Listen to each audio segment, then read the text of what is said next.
lecture is about adapting for children's individual needs, specifically if children have ability needs or if they are considered to have special needs. So this lecture will be focusing on working with children with special needs or disabilities. So if you remember when we were talking about NAEYC's Developmentally Appropriate Practice Guidelines, one of the things that we talked about was the core considerations. So there are 3 core considerations.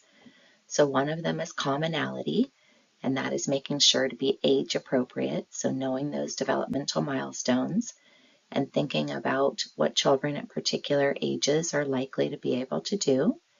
The third one was context, or being culturally appropriate. So thinking about how we can create programs and activities and curriculum that meet children's diversity needs, that meet the needs of experiences that they've had in their neighborhoods and in their families. And then the second was being individually appropriate, so individuality. So today's lecture is going to focus on this second one, individuality, thinking about how do we address appropriate practice in terms of the needs of individual children. And a lot of times when we're talking about making things individually appropriate, it is thinking about children's differing abilities. So how children differ in their abilities socially, emotionally, cognitively, with regard to language.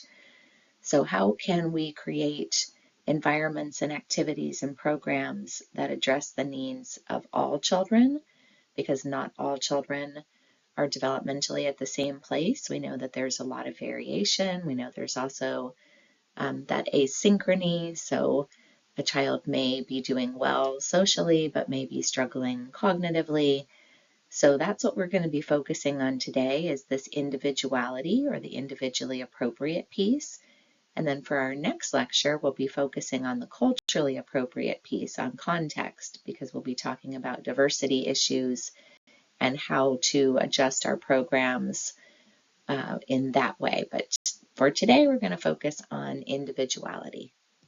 So I wanted to talk for just a minute about a theory. So it is the transactional theory of development, and this is by a gentleman named Samaroff. So this theory was proposed back in the 70s, and there are still papers being published on it today. And basically what this theory says, it was one of the first theories to really talk about the notion that development is not driven by nature or nurture, it's driven by both working in conjunction with each other. So back in the day when we think about child development, there were, and we've talked about this previously, there were theories that were maturationist or innate and believed that everything to do with development is inside a child and they're just that flower and we're waiting for them to unfold, versus theories that were very behavioral or environmental, the notion that children are a blank slate and we're just waiting for the environment to fill them up and give them all the things they need.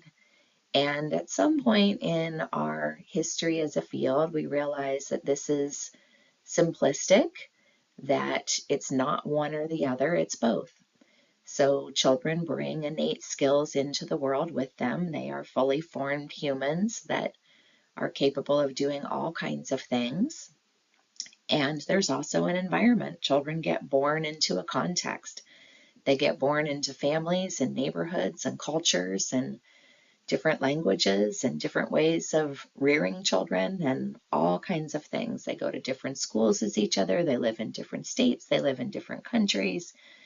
So these innate skills are constantly existing in an interplay with whatever environment the child is in. And that's what Samaroff meant by transactional. It's a transaction between two sides. It's not just one side doing for the other. It's both sides doing back and forth together. And it's this interplay that determines who the person is going to be. So let's just take a quick example. So let's say that you have two children, siblings, and they were born into a family that uses somewhat harsh discipline. And one child is okay with kind of loud voices and more strict ways of doing things, is a little bit more chill themselves personally. So one, that kind of discipline doesn't really bother them, and because they're more chill, they're less likely to incur the wrath of their parents. They're less likely to be recipients of that kind of discipline.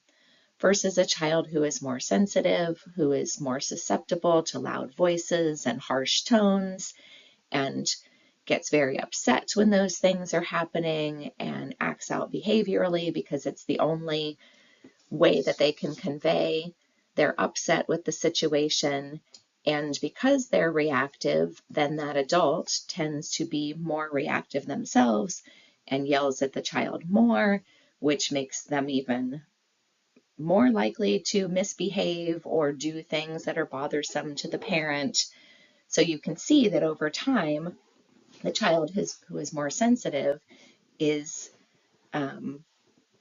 behaving in a way, not on purpose, but behaving in a way that makes that parent's unpleasantness continue, whereas a child who is less reactive may make that kind of soften over time. So we end up with two kids who are in the same environment but brought different innate skills with them into the world. And now we see them as different people because of that interplay between themselves and the environment. So that is what this kind of complicated graph is trying to show, is it's trying to show that it's a back and forth relationship between the child and the environment, and that changes, that keeps changing across time, so that the child changes across time due to this interplay between the environment, and the environment also potentially changes across time due to this interplay between the child and the environment. So again, looks complicated on the graph, but really is not that complicated in how it sort of plays out across time. So one of my favorite examples of a researcher slash theorist who is doing work in this transactional arena is Thomas Boyce. So Thomas Boyce is a physician who works out of UC San Francisco. So he is local here in California. And he has postulated, and again has done research to demonstrate that there is some truth to this, that there are different kinds of children, and that different children bring different developmental strengths and susceptibilities into the world with them. And he calls them orchids and dandelions. So a dandelion, we'll start with them first. A dandelion is a child who is very hardy, like a dandelion. So I don't know if you've paid much attention to dandelions, but they can literally grow anywhere. They grow up through cracks in the asphalt. It's kind of a mystery because they might not even they might not be receiving regular water, but they seem to be able to survive and thrive wherever they're planted, or wherever they just happen to miraculously pop up. And then there's orchids. Orchids can be amazing and beautiful, but if you're like me, they're a real tough plant slash flower to try and make happen. They do not just grow easily and anywhere. They need very specific conditions. They need someone who really knows what they're doing. They need time and attention.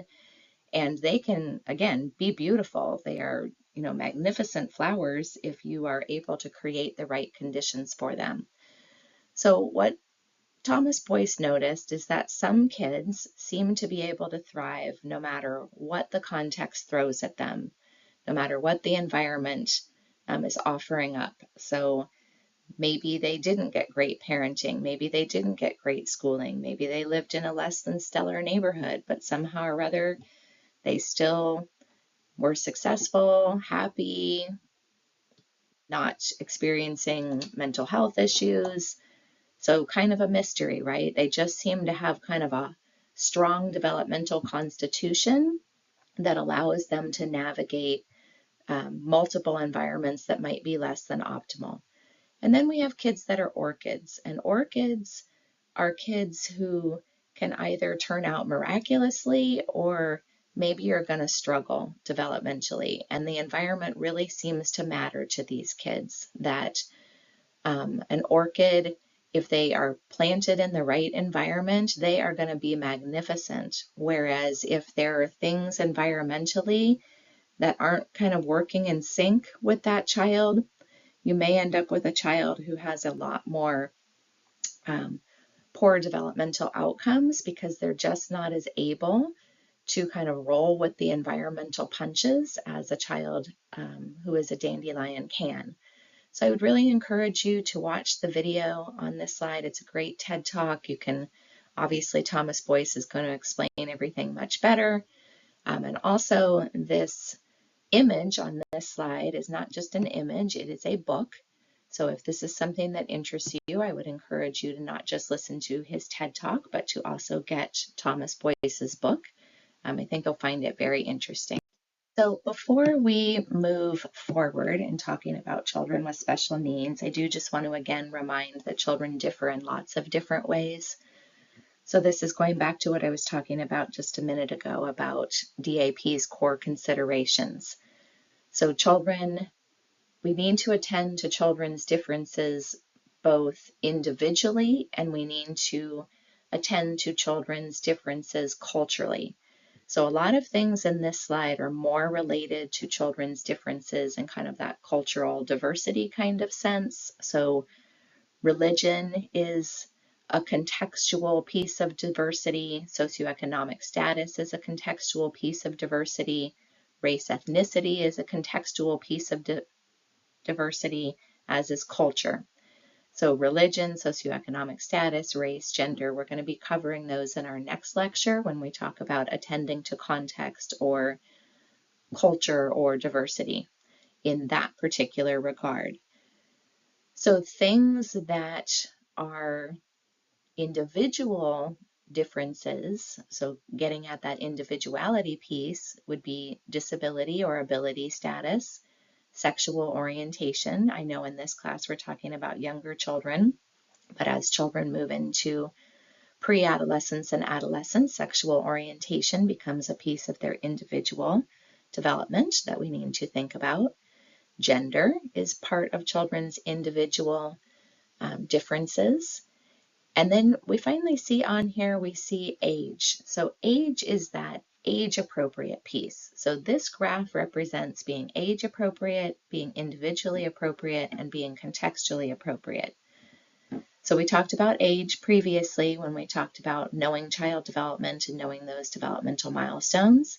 Today we're going to focus on individuality, and we're not going to cover gender or sexual orientation. We're just going to focus on disability. So children with special needs, that's going to be the piece that we tackle today in thinking about responding to individuality. And then in our next lecture, we're going to tackle diversity issues. Particularly, we're going to focus on culture and race ethnicity, but just a reminder that religion and socioeconomic status are also ways that children differ in terms of context. As I stated in a couple of different slides, today we're going to focus on individual difference of ability. So I want to share with you this graph so we can think about how children differ in terms of ability. So this is called a bell curve. So you may have heard, like when you take a test, like, oh, you know, is the test going to be graded on a curve? Well, what that means is the test going to have kind of a bunch of C's, which would be the green in the middle, and then there's going to be some D's and B's. Those would be the two blue bars. The D would be the blue bar to the left, and the B would be the blue bar to the right, and then are there going to be a handful of F's and A's. So F's would be the red bar to the left, and A's would be the red bar to the right. So whenever we talk about a curve or a bell curve, we're talking about how most people in life on various indicators of anything, IQ, test scores, social skills, most of us are just in the middle. Most of us are not incredibly talented at something, and most of us are not failing at something. Most of us are just kind of hanging out in this middle swath. Most of us are average or are Cs. So this particular bell curve is looking at IQ. So I do want to note that IQ is not the only way that people differ in terms of ability, but it's just the example that we're using here. So people can differ in terms of their social skills, they can differ in terms of their art skills. There's all kinds of different ways that folks might differ, and I'll talk with you about that a little bit more on the next slide, the various ways that children and humans differ. But for this particular graph, let's talk about IQ. So most of us have IQs that are in the average range. So about 68% of people have IQs that are just average. It doesn't mean that we're not doing well in terms of IQ or that we're not particularly advanced in IQ. We've got a nice healthy IQ that allows us to do what we need to do.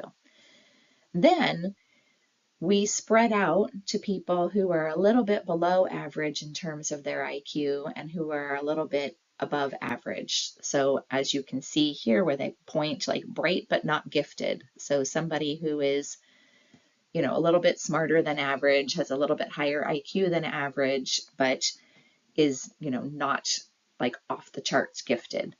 And so remember before I said that about 68% of people are average. And then once we add in the people who are a little bit below average and the people who are a little bit above average, then we are now talking about roughly 96% of the people who exist out there. So between average and a little bit above and a little bit below, that's most people.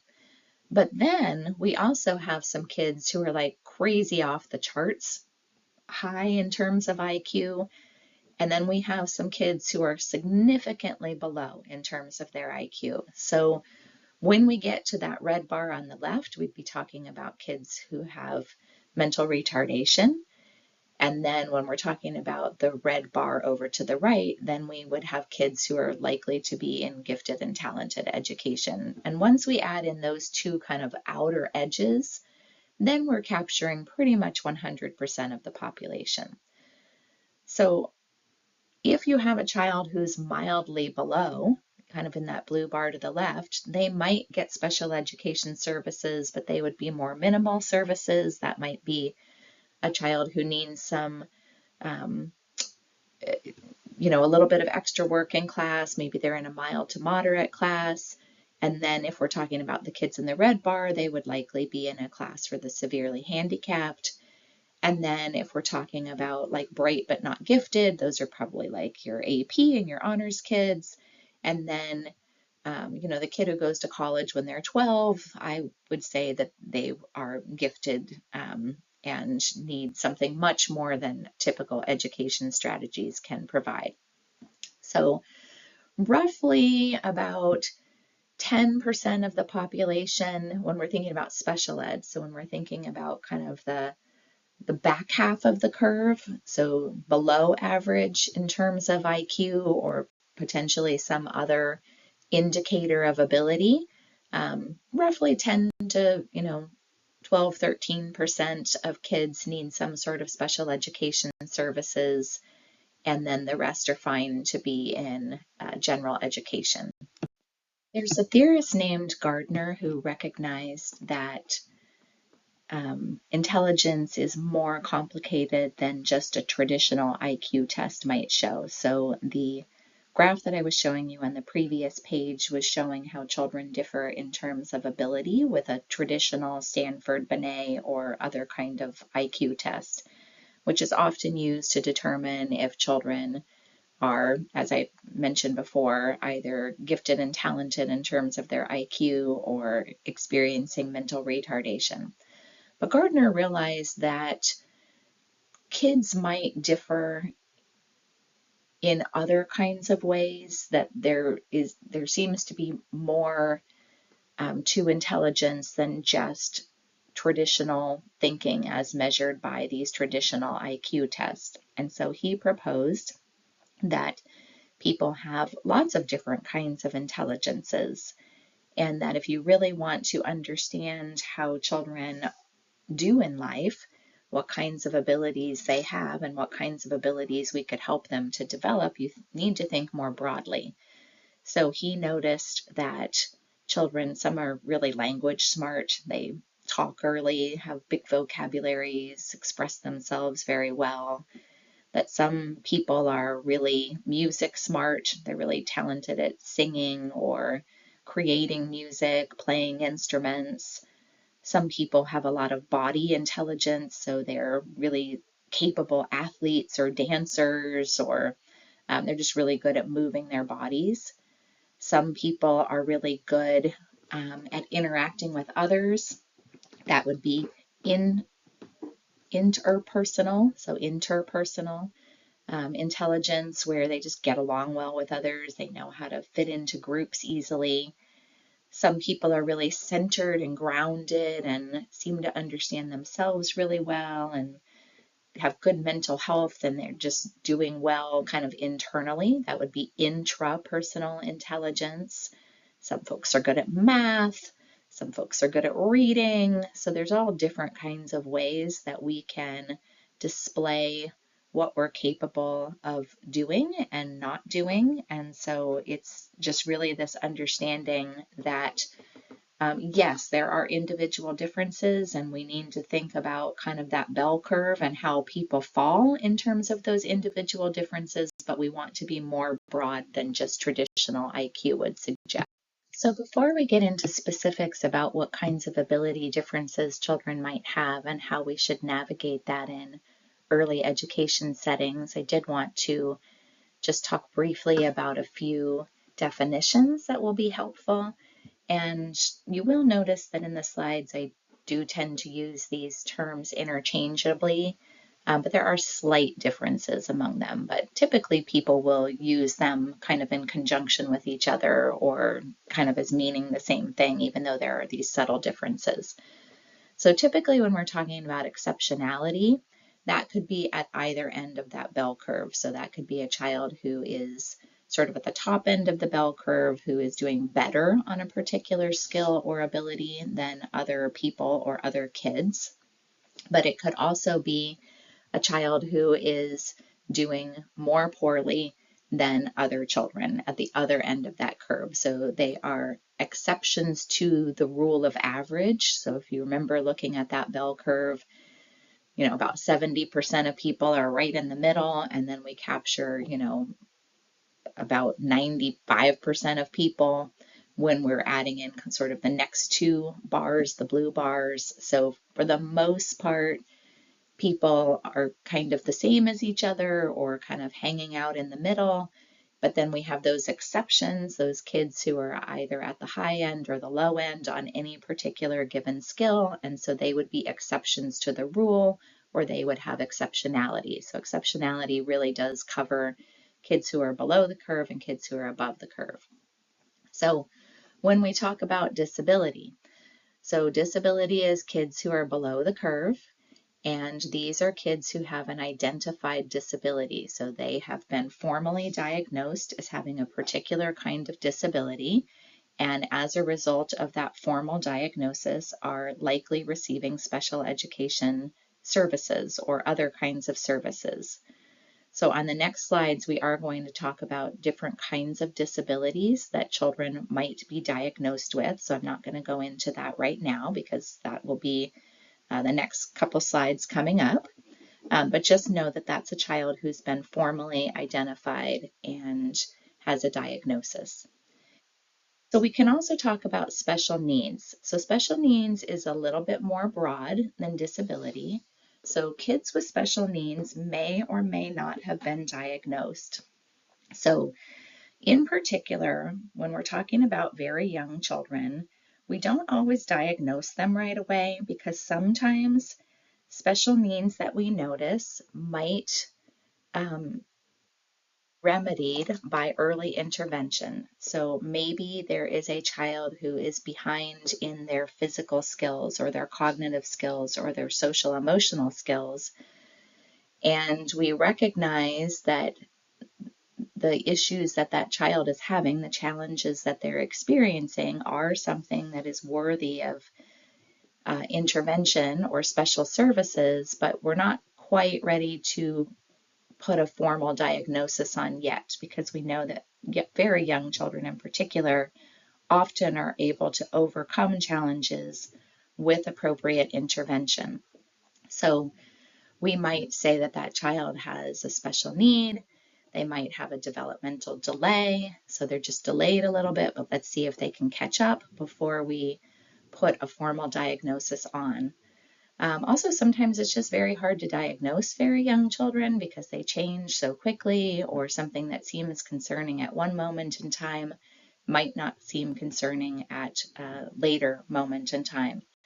So special needs is a little bit more of a catch-all. It includes kids who have those formal disability diagnoses, but also kids who are experiencing challenges that might just be delays and might be remedied through early intervention.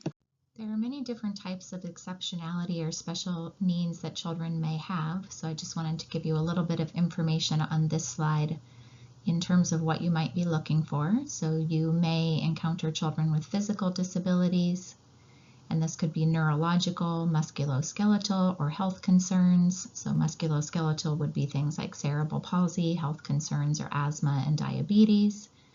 Children may have mental retardation or cognitive issues. So this could be low IQ, and then adaptive issues would be just difficulty with kind of everyday tasks, self-care, figuring out how to do things that children who are typically developing may not struggle with. There may be learning disabilities, so oftentimes these are kids who have a normal or high IQ, but for some reason their achievement doesn't match up to the level of IQ that they have. So this could be test anxiety, this could be things like ADHD, this could be dyslexia. So it's not an IQ issue, it's an achievement issue. And then oftentimes we also see communicative disorders, so that may be speech or language issues, and then we will continue this discussion of types of exceptionality on the next slide. So on this slide are some other disabilities that we might see children be diagnosed with that may require special education. So some children might have a hearing impairment. So this includes children who are hard of hearing, who require assistive technology like a hearing aid for them to be able to hear better, but it may also include children who are completely deaf and then may need to be learning sign language, may need to be in a classroom where people are signing. So it can range from hard of hearing to completely deaf. There might also be children with visual impairments or blindness. So a visual impairment is that you're partially sighted. So if you wear glasses or have contacts, you are considered to be visually impaired. So that's a lot of us out and about in the world. But most of us are able, with our assistive technology of glasses, contacts, magnifying glasses, reading glasses, all those kinds of things can help us with our visual impairment.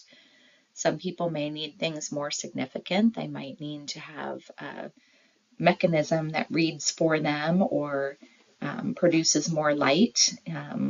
They might need to sit closer up. So various things that can help those who are partially sighted, but then sometimes folks are completely blind, and then they would need other kinds of environmental interventions, such as Braille, or things that you can touch, or things that you can hear instead if someone were not to be able to see at all. We also have emotional behaviors or disorders. So this would be anxiety, depression. This would be autism. So many kids with autism, some of them do have cognitive challenges, but generally all children with autism or who are somewhere on the autism spectrum have emotional or behavioral challenges. So they might perseverate and exhibit repetitive kinds of behaviors. They might struggle with social situations. So lots of things related to emotional and behavioral disorders for kids who have that particular diagnosis.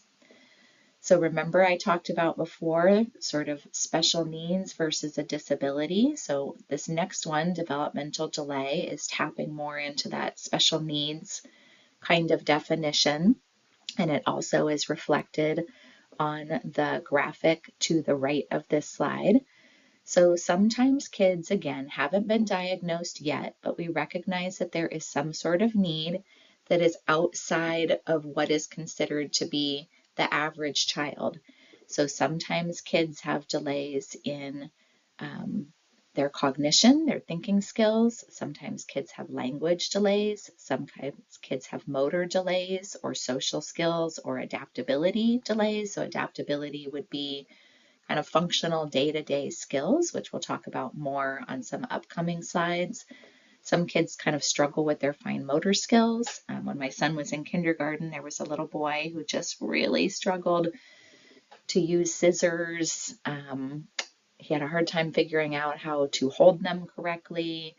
He couldn't hold the paper still at the same time as being able to use the scissors. So when he would cut things, it kind of ended up to be a butchered mess. So he needed a lot of support, and then eventually was able to move past that and have appropriate scissor cutting skills. So it was a delay, not a disability that needed to be diagnosed. So delays can be very mild, they can be more significant, they can be remedied through intervention, or they can potentially result in a disability diagnosis somewhere down the road. And then, as we've previously mentioned, sometimes kids are ahead of the curve. They are doing better than average in particular areas, and they also do require special attention. So this is where gifted and talented education programs come in. This is why we have honors classes and AP classes and things that children can do, particularly in school, that address their need to be working at a pace that is quicker or more advanced than other children.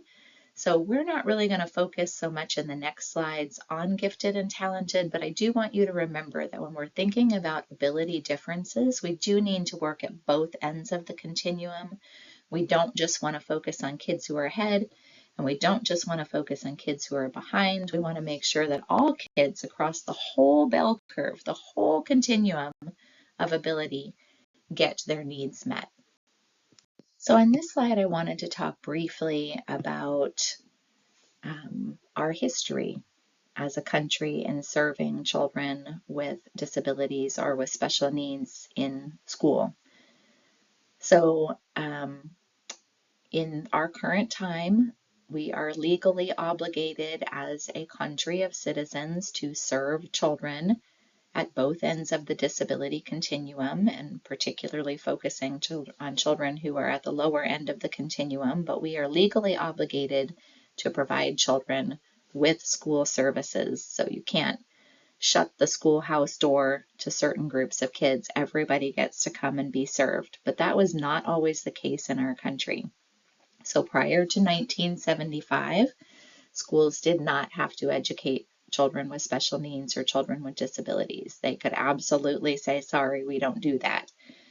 So I have not, I don't think, mentioned my age before, but I went to school in the 70s and distinctly remember a time when there were no children with special needs served at school, and then later times in my schooling when children with special needs were present in the school and were being served. So it wasn't until 1975, which has only been 50 years, which I know probably sounds like a very long time, but it's not a long time. So we haven't been doing this as a country very long. We did not require our schools to serve everyone. But in 1975, the US government finally mandated, not just said, hey, it would be nice if you did so, because there was a time period in the 50s and 60s where we said it would be nice if kids with special needs were included, but most schools did not jump at that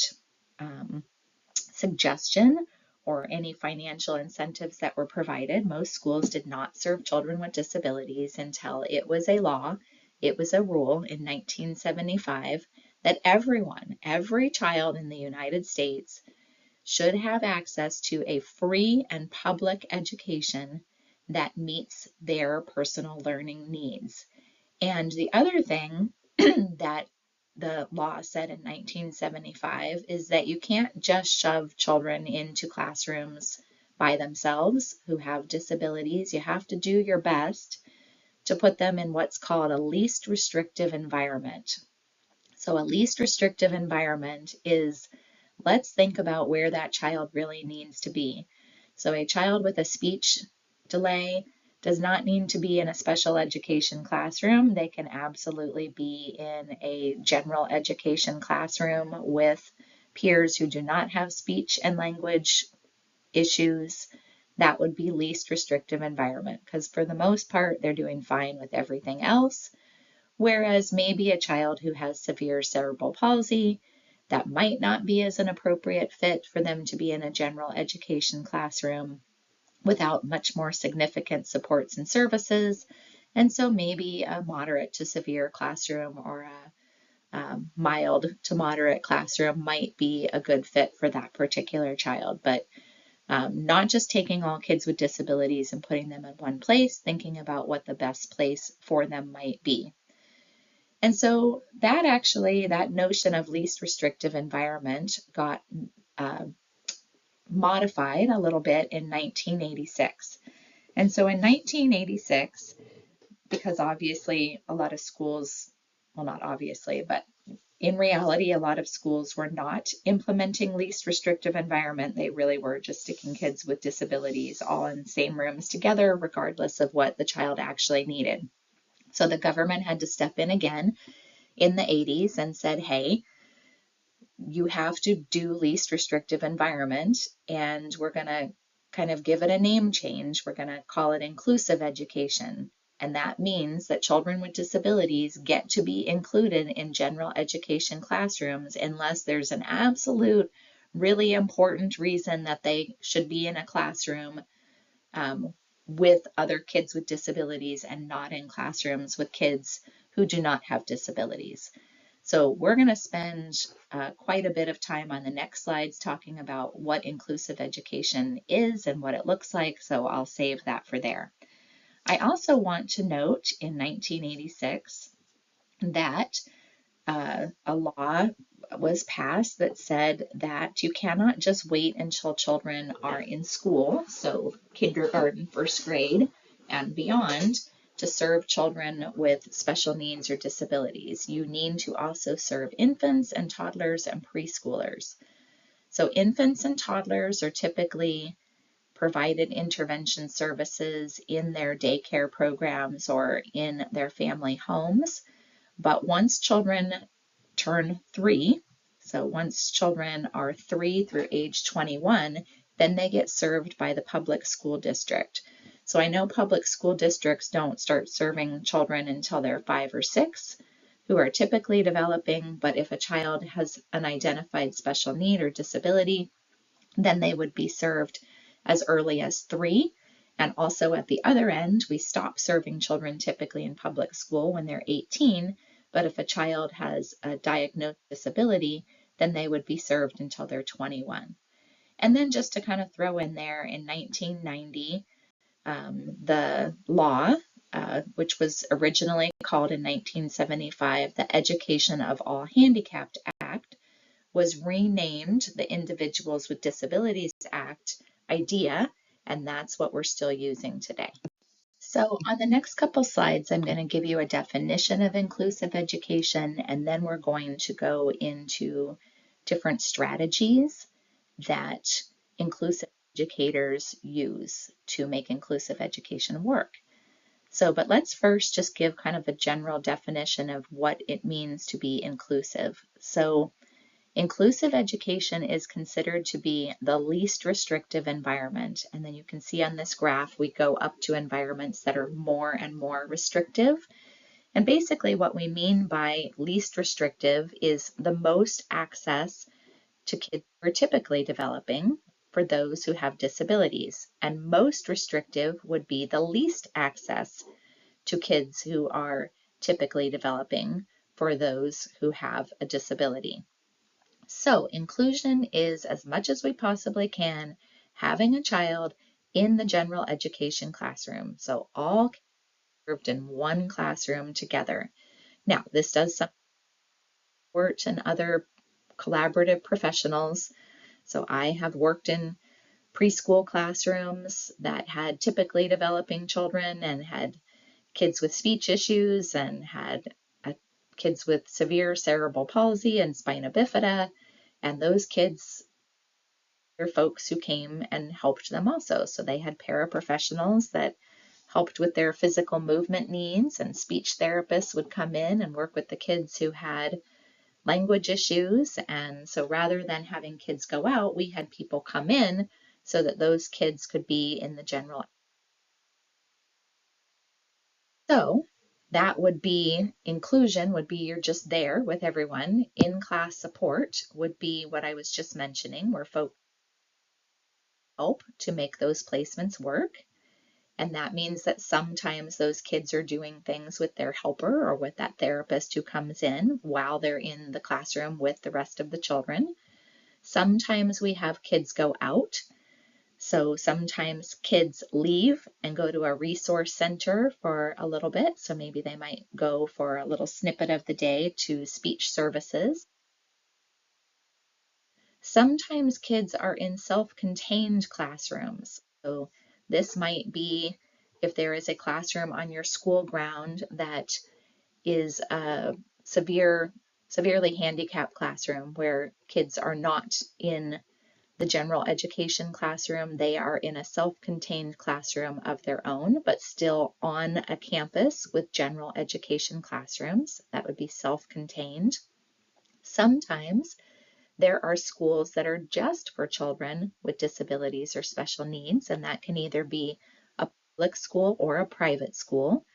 So I don't know if it's still there, but there used to be a school in Riverside that was just for children with autism. And so that would be considered a special education school. And then there are sometimes, this would be the most restrictive, where children need to be placed in a care facility all the time. So my parents, one of their friends' daughters, so the daughter is about my age, so a fully grown up middle-aged woman, but she had a baby many years ago, and that baby got sick during its first year, and illness caused brain damage, and then her baby continued to grow into an adult-sized human, but his brain did not get past baby age. So they cared for him at home,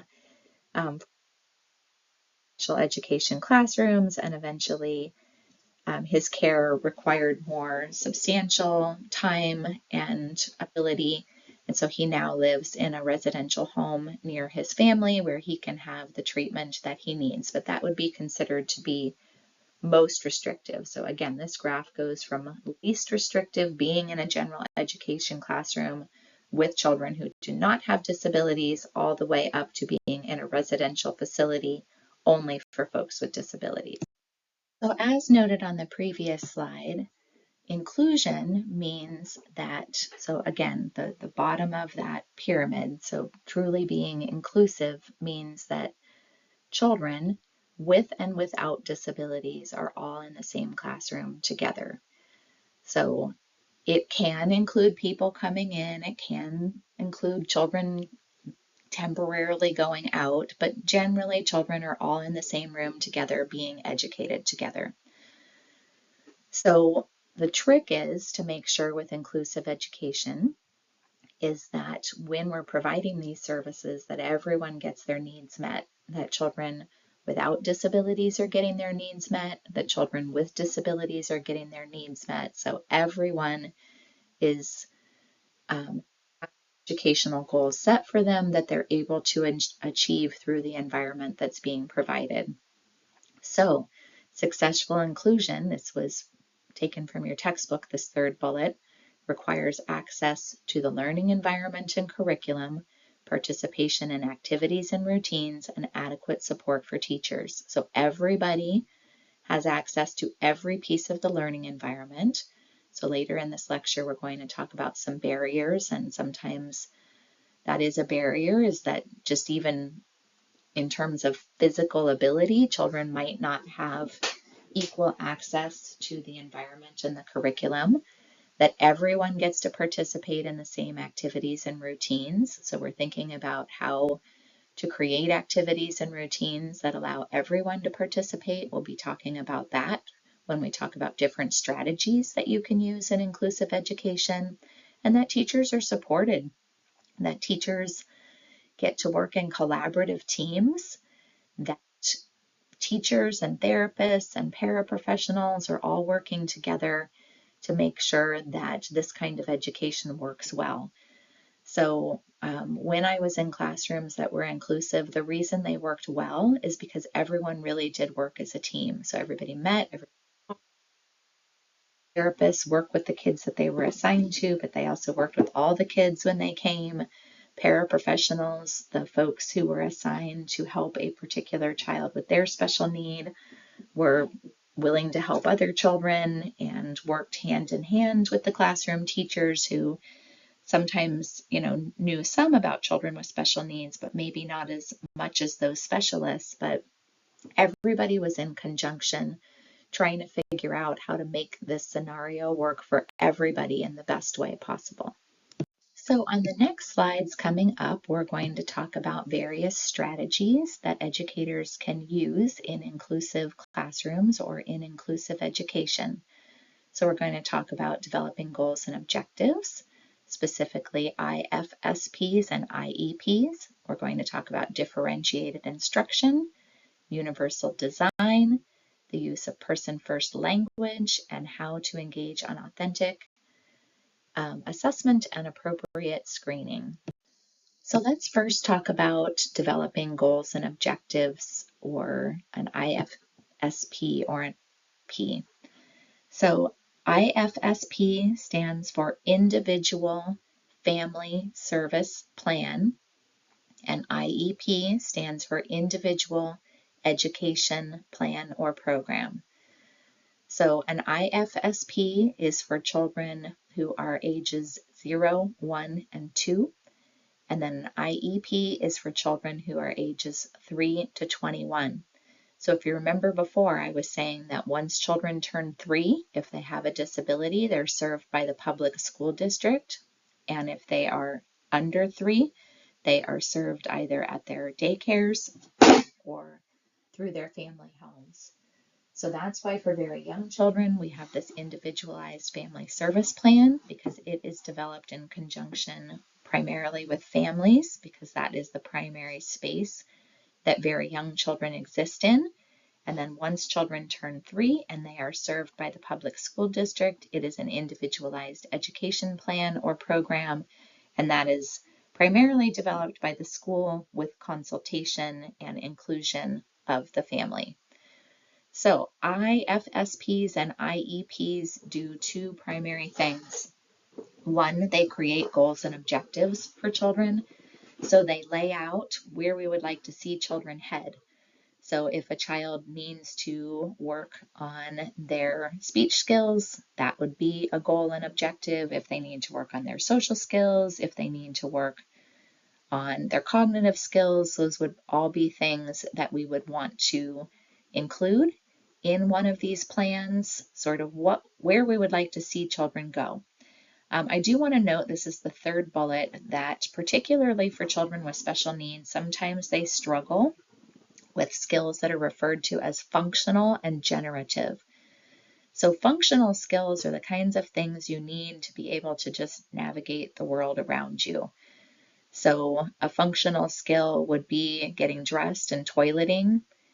It could be how to interact effectively with others, but just things you need to be able to do to be able to be an independent person, or as independent as possible. So oftentimes these plans include an attention to functional goals and objectives. So how can we help children to acquire skills that allow them to be functional or participate in the settings that they are placed in? And those could be family settings, social settings, school settings, work settings, but moving children towards an independent life.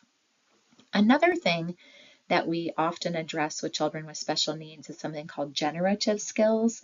And basically, this is skills that carry across time or situations. So sometimes we might be working on a particular skill, a functional skill, with a child with a disability, but then they're only able to use that skill in the exact setting where they learned it. So maybe they learned a particular skill when playing with blocks, and then they have a hard time translating that skill to another play setting. Or maybe they learned that skill with a particular group of children, and then they have a hard time navigating or implementing that skill in another situation with a different group of people.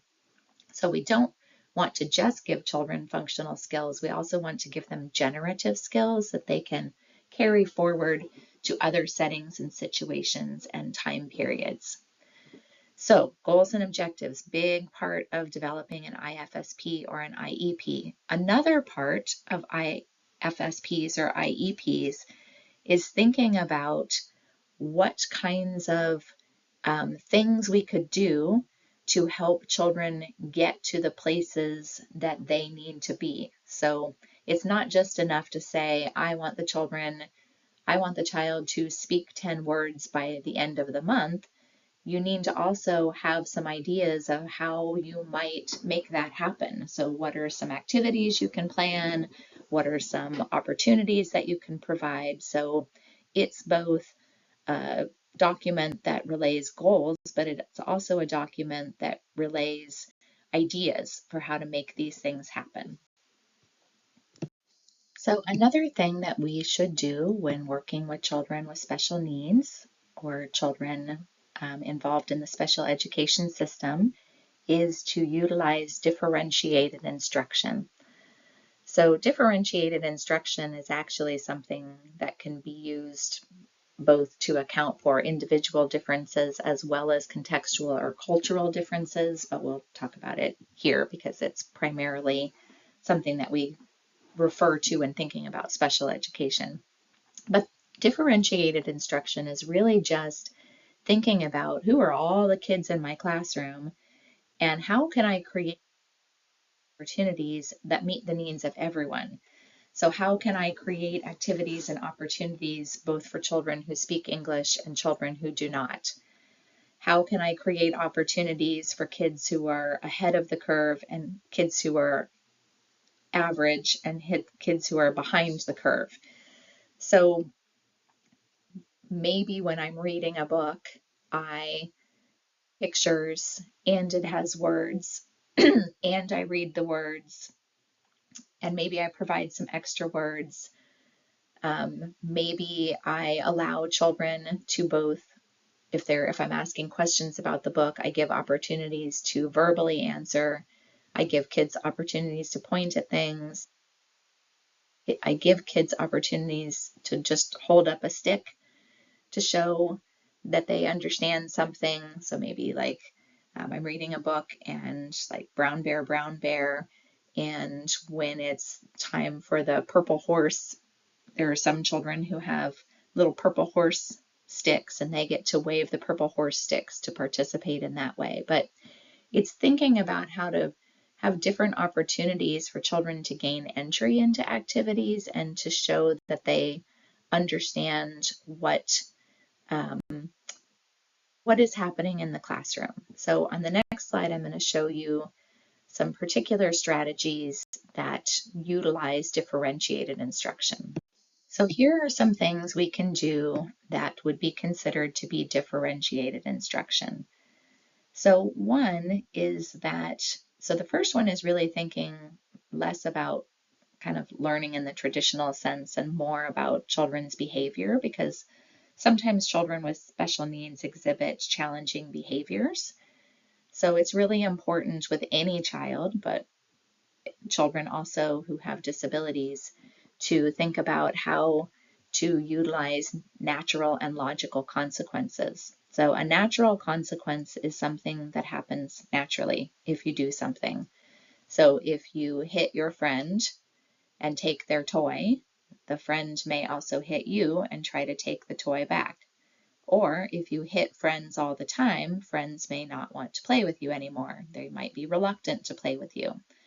If you are leaning back in your chair, the chair is very likely to fall backwards. If you try and pour milk from a really heavy jug into a tiny container, you might spill. So this isn't necessarily things that kids are doing on purpose, but often in life, if you're doing something, there is a consequence that just is naturally occurring. And this is a great teaching tool. And sometimes what happens with children with disabilities is we don't allow natural consequences to happen. We try and protect children from naturally occurring life consequences from materializing. So it's important for all children to allow them to experience the natural consequence of their actions. That's how we learn. Now, sometimes there is not a natural consequence, but there needs to be a logical consequence. So if you are throwing sand at other people, there is no magical thing from the universe that's going to come and make you stop throwing sand. So there's not necessarily a natural consequence other than children moving away, but maybe that's not enough to make you stop throwing sand. But a logical consequence would be that you don't get to play in the sand area anymore. If you are throwing sand and it's getting on people and potentially injuring other people, then you need to be removed from the sand area. Again, there's no fairy that's going to come winging along and remove you from the sand, but there is probably an adult somewhere in the vicinity, and that would be the job of the adult, would be to say, hey, friend, I can see that you're having a very hard time with the sand right now. We need to find another activity to do, and we can try again with the sand later.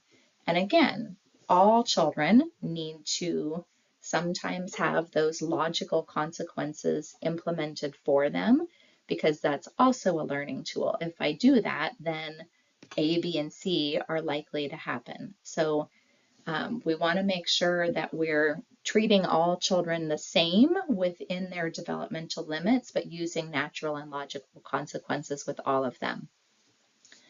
So we also need to think about the environment and how we structure it. So there should be calming spaces in rooms. A lot of classrooms now have calm down corners for children with emotional or behavioral challenges so that they can go to a place that helps them to decompress and to sort of right their little nervous systems before they enter back into the fray of the classroom. We need to make sure that we're offering various kinds of materials. So if you have a painting area, let's say that you have a painting area for preschool age children. Well, most preschool age children can use paint brushes that are smaller. They don't need like the super big, fat, chunky ones. They're not quite ready for the little skinny ones that elementary school kids use, but a reasonably sized paintbrush would be adequate for the motor skills of most preschool age children. But you might want to have some other brushes included as well. Some brushes that maybe were more appropriate for infants and toddlers, because maybe you have children with motor skills issues and they would like to paint, but they need something chunkier to hold on to.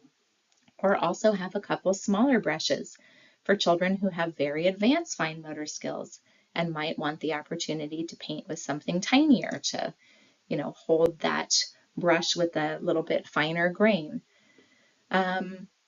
Sometimes children need space to move. So some children have a hard time sitting still, and maybe they need to either be able to stand up or sit on some sort of bouncy ball or have things down on the floor. Children with wheelchairs need to have appropriate space to be able to access table materials. So you might need to have a table where a wheelchair can fit underneath it, and then other children are standing instead of sitting at chairs. So always be thinking about how the environment is conducive to all children in the room. So I did work in a classroom with a child who was almost completely blind, had very little sight. And one of the things that we had to be careful of was moving things. So we did not move furniture. We did not move activities. And if we did, we always made sure to introduce him to any furniture that we moved so he wouldn't bump into things. And we would also take him around the classroom in the morning, and we would tell him where different activities were and let him touch the materials so that he could move as independently through the room as possible. But we really had to think a lot about the environment for that particular child. So the next one, number 3, is what I was talking about on the previous slide. Just thinking about how the activities we put out can meet various skill levels. So if you have children who have various skills and abilities, you need to have activities that multiple children can enter into, so that maybe one child can use the materials at a lower level and another child can use them at a higher level. So a lot of times when kids get to elementary school, we give everybody the same worksheet that has to be done in the same way, in the same amount of time, all sitting at is not differentiated instruction. That is, everybody gets the same kind of instruction. Children aren't getting different opportunities for learning based on their own abilities and preferences. Everyone is expected to have the same skills, abilities, and interests. So again, what we can do, and we do this pretty naturally in early childhood. So in the block area, there's lots of different blocks. So a child could come and build a simple enclosure or a simple tower. Another child could be building a very elaborate structure.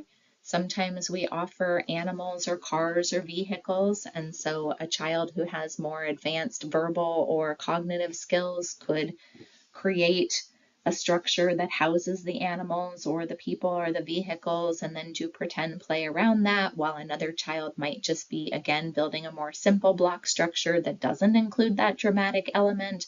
But everybody can be hanging out in the dramatic play, or excuse me, in the block area together, playing and coming in at the level that makes sense for them, or playing with things that in a way that interests them personally. So sometimes children, even when we offer differentiated materials, so materials that can be used in various different ways, we may also need to add in some adaptive tools that help children to participate and, play with their peers in ways that they might not be able to otherwise. So sometimes children, so let's say a child who is not able to speak, but maybe is able to use an assistive technology board. So sometimes there are tools that can speak for a child. So for very young children, sometimes those speaking tools, you press buttons. So rather than like typing out words, right, because these are young children and they don't necessarily have the ability to type words or sentences, but maybe they can push a picture. So maybe they could push a picture of food if they're ready to have snack, or to push a picture of the blocks if they'd like to go to the block area. So materials and technologies that can help children to be able to participate. If you have, again, this is diving into the diversity one, but if you have children who speak a language other than English, you probably want to make sure that you have books and materials that have their language represented so that they can participate. That would be an adaptive teaching strategy. So sometimes we have to think about not just activities that address multiple different levels or needs or interests, but also I might have to adapt those materials, like I was talking about with the paintbrushes. I might need to think about not just painting that lots of kids can do and lots of kids might be interested in, but also painting that has different tools that can be used by children of various abilities. So number 5, so your book talks about using gestures, and gestures can be very helpful. So sometimes I might just gesture in the more traditional sense. So I might point my finger at something. I might, move my hands towards myself, like indicating come here. I might put my hands up as stop. I know my daughter was a toddler teacher and they taught all their children to put their hands up, like they'd put a stop hand up and then taught the children to say space. So when they wanted children to not come so close to them, they'd put their hands up and say space to indicate to others that that was, they didn't want people to necessarily come closer. Sometimes we model. So if I push my chair in and then children see me pushing my chair in, maybe they'll do so as well. So modeling is an incredibly powerful tool. We talked about that observational learning with Bandura and how important it is for children to be able to see people modeling things. That's often how children learn, and that includes children with disabilities. Sometimes we might use picture clues or picture prompts. So these gestures are often, they're also called prompts. So we might use picture prompts for children as well. That gives them a clue. So there is something called PECS. It's the Picture Exchange Communication System. I'm going to show you an example of PECS on the next slide. But children can use picture clues, so we can show them pictures of things, and then also those are the pictures that they can use in their assistive communication devices. And then we can also give verbal clues or prompts, so we can just tell children, come here, walking feet, inside voice. Like there's lots of like verbal prompts that we give children as well to help them in learning or using a specific skill. And then I do just finally want to remind, I'm sorry, I know this is a very long slide, a long audio recording, but I do just want to remind that all children, even those with disabilities, learn best in natural learning environments, such as play. So sometimes there's an inclination to not let children with disabilities play, to try and teach them things only in direct learning environments or through direct instruction, and all children learn best in play. Now, children with disabilities might need more support in that play, so they might need more adult scaffolding, but they should still have opportunities to be in natural environments and to be playing as much as possible because of those generative skills that we were talking about. When we take children with disabilities into structured learning environments that aren't natural and we teach them skills in that structured environment, oftentimes those children can't take that skill that they learned in that structured environment and translate it into a more natural one. So if we have children with disabilities learning new skills in more natural environments, they may have more success with that generativity aspect. So on this slide, I wanted to give you an example of what differentiated instruction can look like. So it combines a lot of the suggestions that I gave on the previous slide about, thinking about how you can use prompts. So this would be an example of using the picture exchange communication system for allowing children to enter into activities in different ways. So just kind of a concrete example. So a lot of times kids with who are on the autism spectrum disorder, that's what ASD means, they might struggle with hearing information. So this might not be the best child to use a verbal prompt with, but this child may be very good at recognizing visual images and using that as a source of communication and a good tool to prompt them with. So it's a good idea when working with children with autism to not just use pictorial prompts, but to also provide verbal prompts, but do those in conjunction with each other. So maybe the child is, you're asking them if they're sleepy and they'd like to have nap time. So you can point at the time picture card and then you can say nap time so that you're combining those two pieces of information together. So a lot of times I worked in a classroom with a child with fairly severe autism and we used PECS a lot with him. So we would have a little pocket thing and we'd put different pictures in there. So there would be a little pocket thing that had the schedule for the day with the different pictures, and then we would have a picture board that he could point to or push a button to indicate something that he'd like to go do, one of the activities that was set out for the day. So he was able to, we were able to communicate with him through PECS, and he was able to communicate with us and it was a nice way of allowing him to show his skills and his interests without necessarily having to take in verbal information or provide verbal information back out, because he was nonverbal. He was not able to communicate in that way.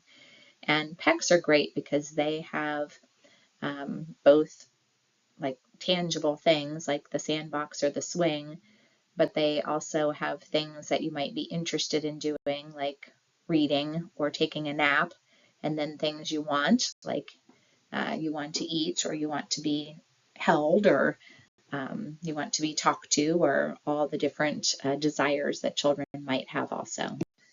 So in addition to differentiated instruction, another inclusive strategy that we can use is called universal design. So universal design has applicability in special education, but it also has applicability in all kinds of other settings and venues. So I would encourage you to watch the video on this slide. It's a great walkthrough of what universal design is and how it makes life better for all of us.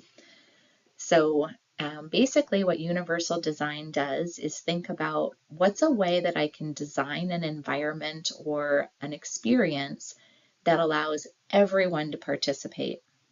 So when you are going into a building and there is a push handle to get in rather than a doorknob, that is helpful to all of us, because sometimes my hands are capable of opening a doorknob, but sometimes I'm carrying a whole bunch of stuff and then I just back up to it and, hit the push bar with my hip or my back to be able to get in. Or sometimes doors have buttons that you can push for the door to open automatically, and that can be really handy again when my hands are full. So maybe I'll click that button with my foot or my hip so that the door will open for me. So that is good for people in wheelchairs and mothers and fathers and people pushing strollers, but it's also good for those of us who are sometimes carrying a lot. I love closed captioning. I like to be able to make sure that I've heard what's going on in a show or a movie. And so I always have captioning on so that I can read it. And I'm not visually impaired. I just like to have the captioning. I'm not hearing impaired, but I like to have the captioning. I like to have the captioning too because sometimes the screens are very dark and it's hard for me to see what's going on, even though I do not have a visual impairment. So universal design is designing environments with everyone in mind.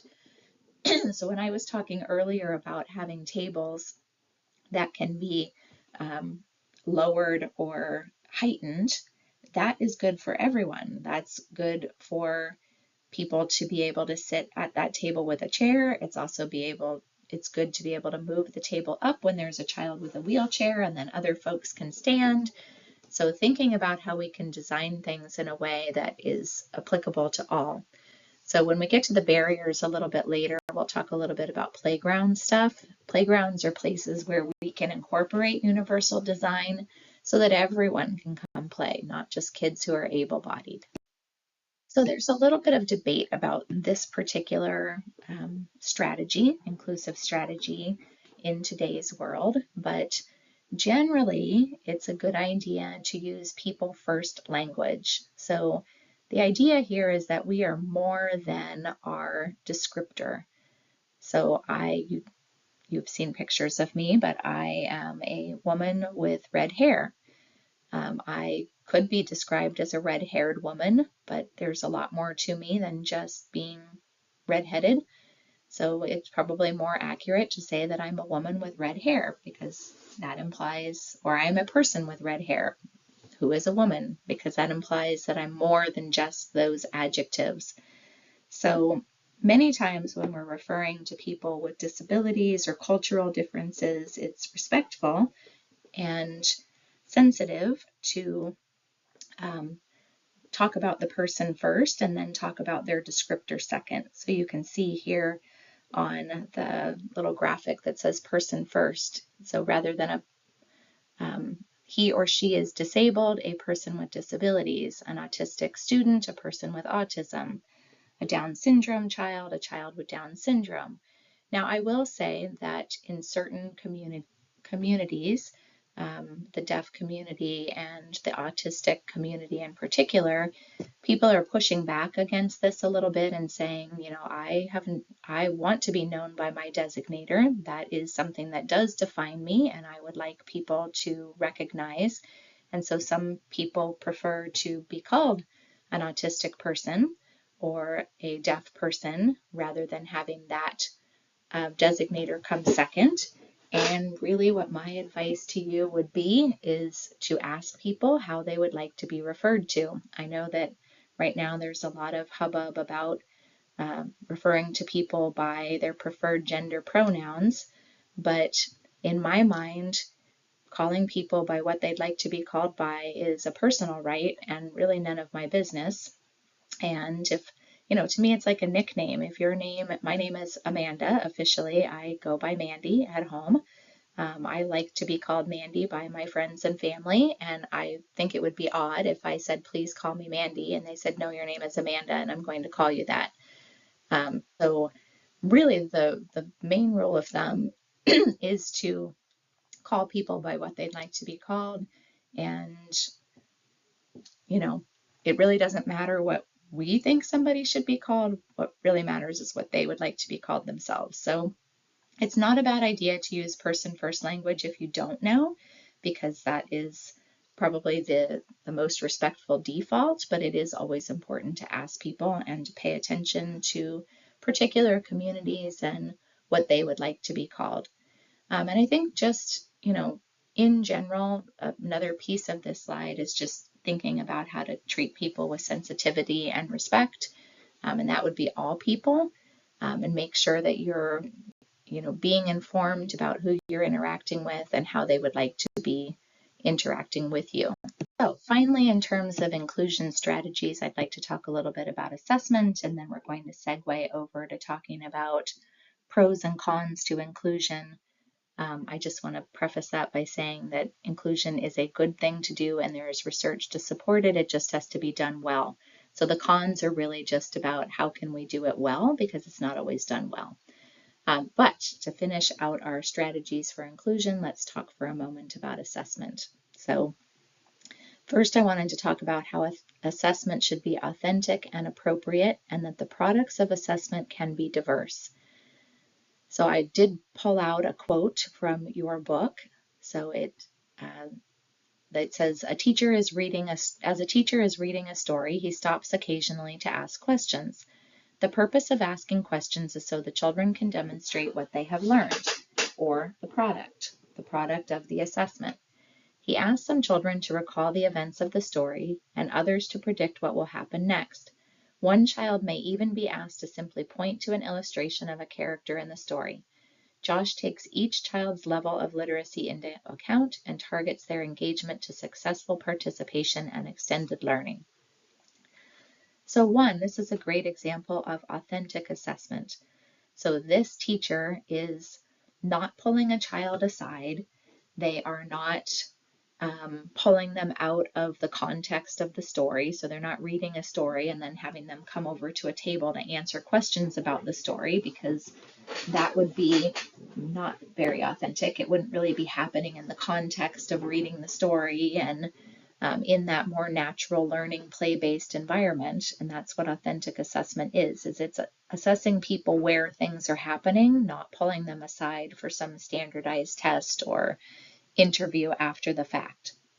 And this is also appropriate because with young children, we're going to talk about assessment more in upcoming lectures, or in an upcoming lecture. But for young children, formal assessment should not start until they're in around 3rd grade. And we're talking about early childhood in this class, which is, we're kind of going from birth up to about 3rd grade.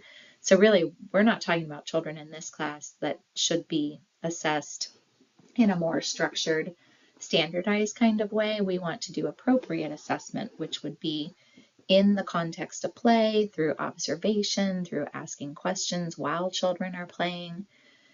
So we want to make sure that things are authentic, appropriate to the child's age, and that we recognize that different children can show us different things. So A child who speaks very well can probably answer a question or predict what's going to happen next, but a child who is behind in language or learning to speak another language may need to just point or wave a little stick that has a purple cow on it. So we don't want to get so locked into thinking about assessment that we expect all children to produce exactly the same product as one another.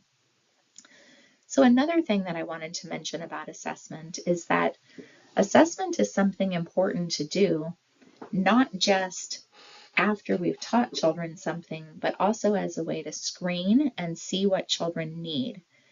So there is a model for intervention that is used in the educational field, and it's called response to intervention.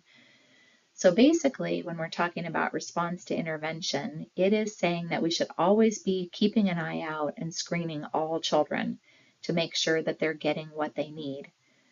So we want to make sure that when we're doing this screening, we recognize that a bunch of children are just going to need regular instruction and regular intervention. They're not going to need anything special. That's 80% of the kids in our classes. They need us to be doing the right stuff for their age and their mild individual differences and their cultural context, but generally can be served in a similar kind of way.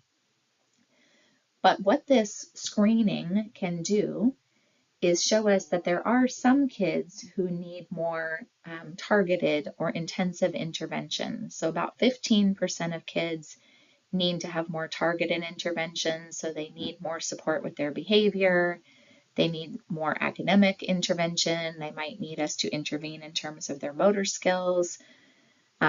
So those are kids who are probably heading into the land of IEP or IFSP, or just recognizing that they might need a little more than the rest of the children in the class. And then there are children who, about 5% of kids need really intensive interventions, and they would definitely have an IEP or an IFSP, maybe going to occupational therapy or speech and language therapy, physical therapy, having people come into the classroom. So these would kids who would need much more targeted intervention, but if we're continually screening and watching out for these things, then we can respond to intervention rather than having to play catch up with interventions that we missed. So assessment needs to be authentic, appropriate, and it also needs to be done regularly for the purposes of screening to see if we can catch kids early so that we need to provide less intervention down the road.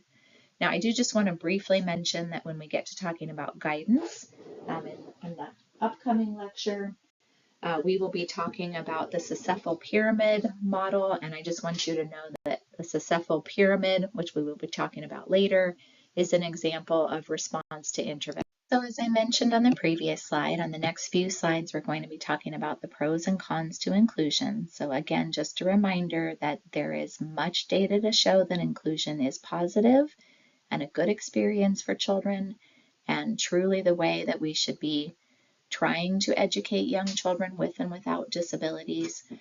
So when we do talk about the cons, it's really more about challenges to implementing inclusion, not that inclusion is a bad idea. So let's first talk about the pros of inclusive education, and I'm not covering everything. I am covering just a few things just to kind of give you the idea that inclusion is an important thing to be doing. So you can look at the graphic on the left, which also shows you reasons why inclusion is a good idea, but just to mention a few. One is that children without disabilities can serve as models for those with disabilities. So I was mentioning on a previous slide that one of the tools that we can use in inclusive education is prompts, so that we can use pictorial or verbal or gestural prompts. And I also mentioned that we can use modeling as a prompt for helping children to develop new or more advantageous or functional behaviors, but I don't have to be the only model. So adults can model for children with and without disabilities and prompt them to engage in different kinds of behaviors or new behaviors, or to stop behaviors that might not be productive. But children model for each other as well. And children without disabilities are good play models. They often can model how to use materials, how to talk with each other, how to interact with each other. And so when children with disabilities are in classrooms with children who do not have disabilities, they have excellent models for what it looks like to be a child and to play in constructive ways with materials. It is also good for children who are typically developing. So I mentioned previously that when I was a child, children with disabilities were not served in my early school experiences, and so therefore I didn't have a lot of experience with people with disabilities. There were not children with disabilities at my school until I was in high school, and they were always in separate classrooms. So interactions of children with and without disabilities was minimal at best. And I'm not saying that I'm fearful of people with disabilities, but I sure wish that I'd had more experience as a child, so that was just part of my everyday landscape, and that I had opportunities to interact with people who were different from myself in that way. Because there is data to show that the things that we don't get to experience are the things that we either might be fearful of or have biases, stereotypes, prejudices against and about. And so the best way to help people learn to know about each other and learn to live respectfully and be fully integrated with is to make sure that we have experiences with all different kinds of people. And then also, early childhood is just a great place to do inclusion because we play. We have differentiated instruction. Typically, when we set activities up, there are multiple ways to use those activities. Materials are not meant to be used in one way, so there's lots of room for kids with all kinds of different skills and abilities to come use all the activities and opportunities that we set up.